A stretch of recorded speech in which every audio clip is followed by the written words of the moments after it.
Hello, it's Gary reaching out from Elevate Practice Intelligence, and welcome to part 3 of a 3-part series on Start My Practice.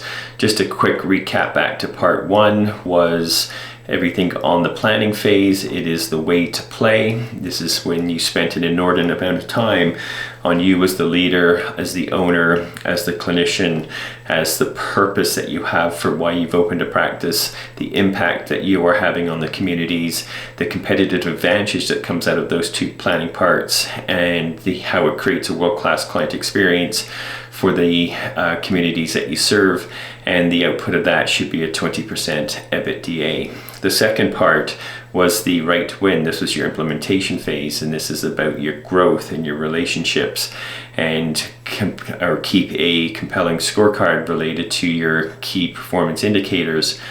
And then the last part on people was everything to do with culture, and culture is your secret sauce, and have a cadence of fun, and always treat people like they are scarcer than capital, and you have to be able to hold that team together. And there's a cadence of dosing on culture and how important it is on a day-to-day, week-to-week basis to make sure that the owner is driving the output of the team. The third part is the execution. This is your capacity for change. And as we know, everything could change in a day, or things could change wildly in a week when you own your own small practice. And when we think about the cadence of execution and how important execution is for the success of your practice, I'll just go sideways with a comment to start with on a book that I read probably 10 plus years ago. And it was written by Sean Covey and Chris McChesney, and it is the 4 disciplines of execution. And the 4 disciplines are focus, leverage, engagement, and accountability. And when we think about the focus piece, this is your wildly important goals, and these are the 2 or 3 things that you must win on day to day, week to week, month on month. The second part on leverage was how do you do more with less? This is your ability to win against a whirlwind, and we'll talk about the whirlwind in just a second. The third part on engagement is keep a compelling scorecard for both your team members, the clinical aspects of your business and the financial aspects of your business, and how are you utilizing your practice management software or an accountant, or how are you creating a P&L statement to run your practice with compelling scorecards. And the last part is accountability, and the importance of accountability. That is a pervasive character trait across the entire organization, and accountability always comes back to responsibility and conscientious, and accepts consequences and demonstrates initiatives and takes ownership. So these are the traits that you are hoping for in the team members that you hire, both at your business services side, the front desk, and the clinical side as well. So it's important for that accountability as an owner that you have it, because you are driving what you believe is the best way to operate your practice. That's why you went into business for yourself. And it does take courage to do that, and the accountability to do it all day, every day. And when we talk about leadership in this phase, this isn't about an authoritative driven leadership mindset. This is always coming from a place of passion and understanding the impact that you're having and driving change through your team members based on the impact that is having evidence-based practice for the outcome that your clients are looking for. So with no further ado, let's jump into the 3 nuggets: strategy, operations, and the people component. Let's jump into strategy, and the nugget for the strategic component is the cadence of 100-day plans. And when you think about what's important, and when you put the focus component of the execution, and yet you have 2 or 3 wildly important goals on your 100-day plan, they are ones that are going to help grow your practice. So these are the relationships and the networking that you do outside of the practice. This could be with hospitals or insurance companies or competitors. We strongly suggest that you know what your competitors are doing. The more knowledge that you have about what's coming in and or going out of your network or your referral sources, the better prepared you will be to change. This is where you find your bench strength for your next clinician that you're looking to hire. I can't stress enough that the external relationships are wildly important, and how you keep a cadence through a 100-day plan is going to be critical. The internal part of the relationship building is all about your people. We'll talk about the performance and professional development of your team members, and how do you create an accountability on the behalf of your team member to make sure that that is completed on a quarterly, semi-annual basis. When I think about the 100-day plans, I'm also thinking about why it is important to have the capacity to change. This is the nimbleness, this is the adaptability that you must have as a leader, to focus on the few things that you have on your list will have the greatest impact with the lowest ease of execution. There's no use having an execution that takes a year to get to the output that you're looking for in the next 30 days. The second discipline of execution, which is all about the leverage, and this is doing more with less. And the whirlwind that I spoke about earlier is critical. I don't know how many times I've heard in my career that team members are not getting to their to-do list because of the whirlwind, the noise and the distractions of the day that are creating zero accountability to the things that really are driving the business forward. So the whirlwind is that 80 or 90% of the noise in a day-to-day basis that keeps you distracted from the 10% that is critically important. So how do you flip your whirlwind around?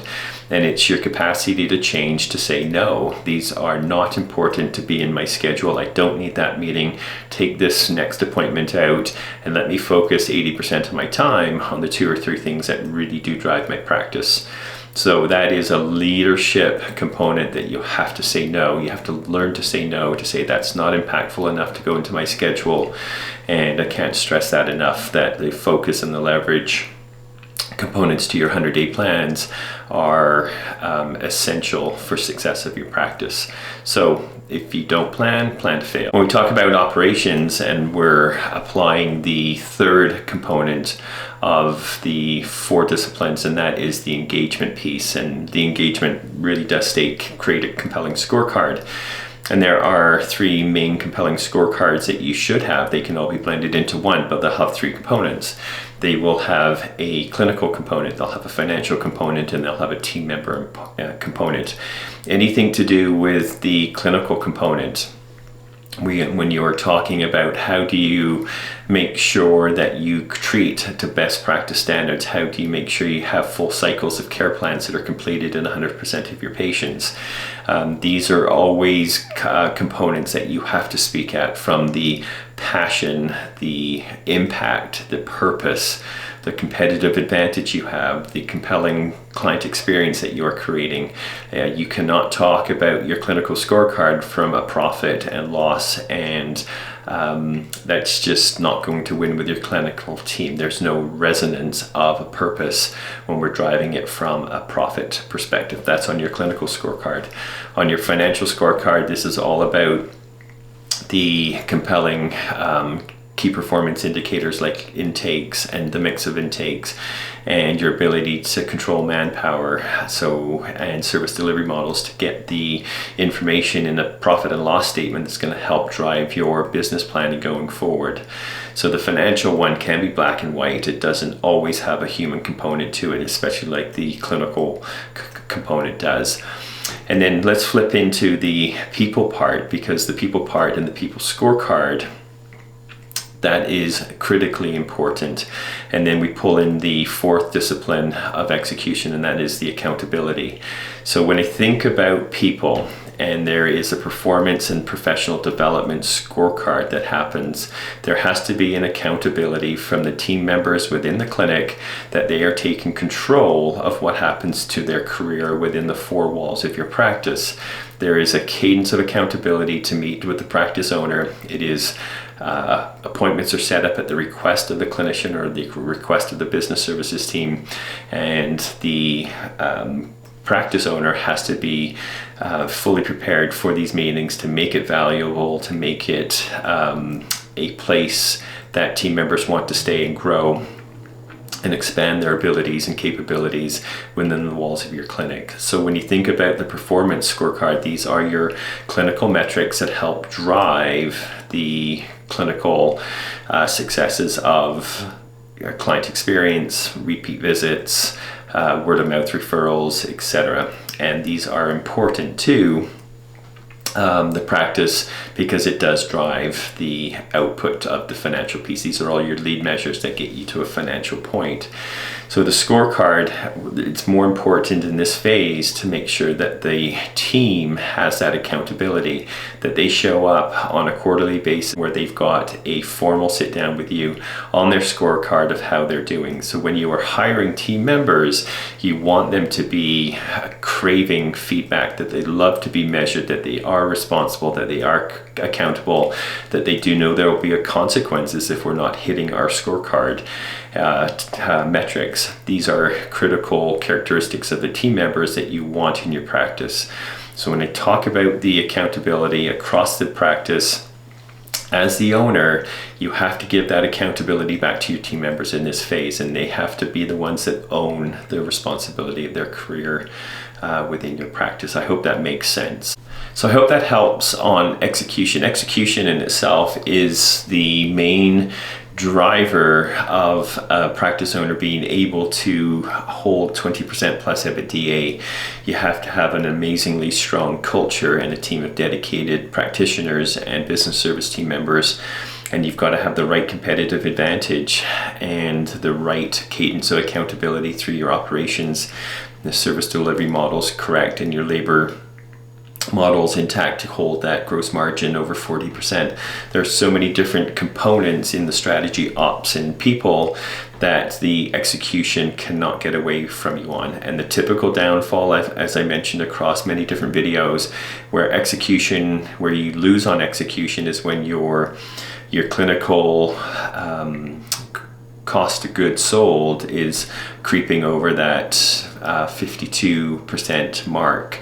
It has to be held in check, and the easiest way for a practice owner to lose the value of their clinic is to give it away in salary or financial compensation to the team members that are treating patients within their practice. As a last point, and I hope it is a nugget, and you have to bear with me on this one because I didn't read the final article in a book. It is something that I've had passed me through the Ivy School of Business. It's about the leadership commitments, competencies, and character, and I hope you will be able to find it online. I don't even have a reference source for it, but I do have the importance of the 11 character traits of a great leader, and these are everything from justice to judgment, from transcendence to temperance to accountability to courage, the humanity and the humility that go into it. So there's 11 character traits that I hope you can find in an Ivy School of Business, leadership, competencies, characters, and commitment. I hope you can find it, but as a leader, when you look into the 11 buckets of what it is to be a great leader through a character lens, these are ones that have withstood the test of time. It is a great resource for you as a leader to develop into those buckets, especially the judgment one. And the judgment infers that it is the center of the circle, and the other 10 characteristic traits come around the outside of it. So good luck with finding that. If I can find it anywhere in my notes, I will post it on my webpage, on my LinkedIn account, and I hope the 3 parts of Start My Practice have been a valuable resource for you. Sorry, it's not the typical way of looking at Start a Practice from a checkbox type of lens, but this is really the importance of the planning, implementation, and execution phases that take you through maybe the first year of your practice, pre-go live, go live, and how do you execute to win on your strategies, ops, and people. This is Gary from Elevate Practice Intelligence, and thank you for joining across the 3 parts of Start My Practice. I hope you found valuable nuggets across the 3 videos, and I look forward to bringing another series of videos to you early in the fall.